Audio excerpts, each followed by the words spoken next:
इस बार कांग्रेस ज्यादा एग्रेसिव है और ज्यादा मेहनत के साथ ग्राउंड पे काम करती हुई दिखाई पड़ रही है। कांग्रेस अगर अच्छी से लड़ेगी तो उससे आम आदमी पार्टी को नुकसान होगा। रज्जो, तू आज काम पे भी नहीं आई? आज मन्नू की स्कूल की बस लग गई है ना, इसलिए इसको छोड़ने आई थी। स्कूल की बस? पर तेरा मन्नू तो सरकारी स्कूल में पढ़ता है ना?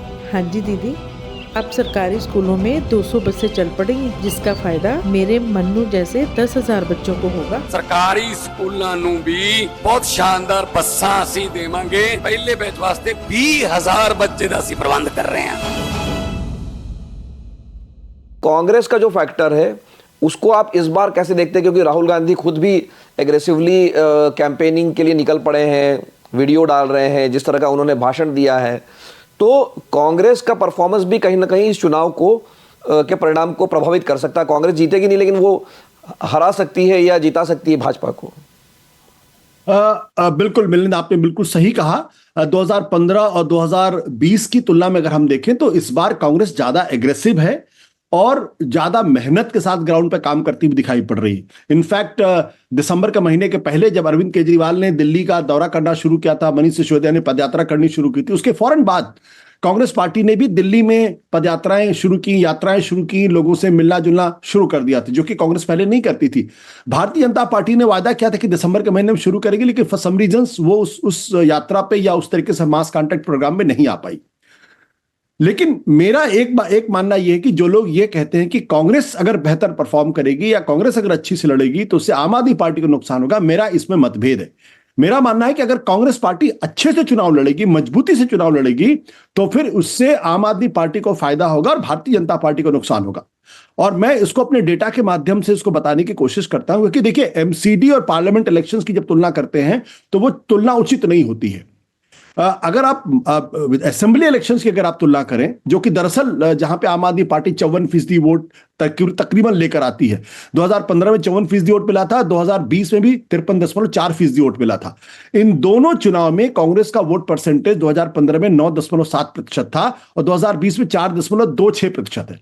अगर आप ये जो कांग्रेस का वोट परसेंटेज में जो कमी है, जो तकरीबन 5.5% की कमी दिखाई पड़ी 2020 में जब कम हुआ, इसको अगर आप जक्स्टापोज करें भारतीय जनता पार्टी के वोट शेयर से, तो आपको बिल्कुल स्पष्ट हो जाएगा कि जो भारतीय जनता पार्टी 2015 में 32.3% वोट लेकर आती है, उस भारतीय जनता पार्टी में तकरीबन 6% वोट का इजाफा होता है और 2020 में वो 38.51% पर आ जाती है।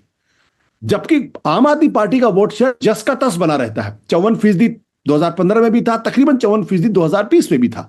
तो ये जो 6%, 5.5% जो कांग्रेस पार्टी से वोट गिरता है या कम होता है, वो बीजेपी में जाके जोड़ता है।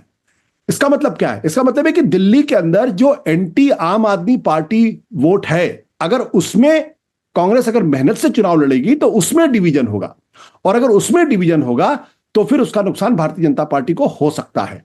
क्योंकि जो लोग ये कहते हैं कि दरअसल कांग्रेस का वोट शेयर और बीजेपी और आम आदमी पार्टी का वोट शेयर एक है, इसमें कोई दो राय नहीं कि आम आदमी पार्टी की जो सरकार बनी और जो खड़ी हुई है वो कांग्रेस की जमीन पर खड़ी हुई है।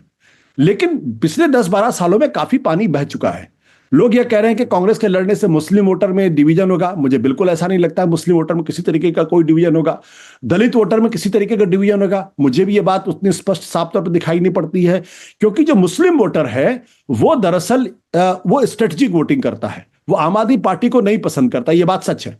दिल्ली के अंदर भी कांग्रेस पार्टी मुसलमान वोटर की पहली पसंद है, लेकिन मुस्लिम वोटर को यह भी मालूम है कि आम आदमी पार्टी ही बीजेपी को हरा सकती है। तो विधानसभा चुनाव के स्तर पे मुस्लिम वोटर आम आदमी पार्टी को भले ही पसंद ना करे, लेकिन उसको भी आम आदमी पार्टी को वोट देना उसकी मजबूरी है। दूसरी बात, किसी 1-2 विधानसभा में ऐसा हो सकता है जहां आम आदमी पार्टी का कैंडिडेट कमजोर और कांग्रेस का कैंडिडेट बीजेपी को हराता हुआ दिखाई पड़ रहा है, तो वहां वो कांग्रेस पार्टी को वोट कर सकता है। दलित वोटर में मैं कोई ऐसा डिवीजन नहीं देख रहा हूं कि वो आम आदमी पार्टी को छोड़कर वो कांग्रेस तरफ चला जाएगा।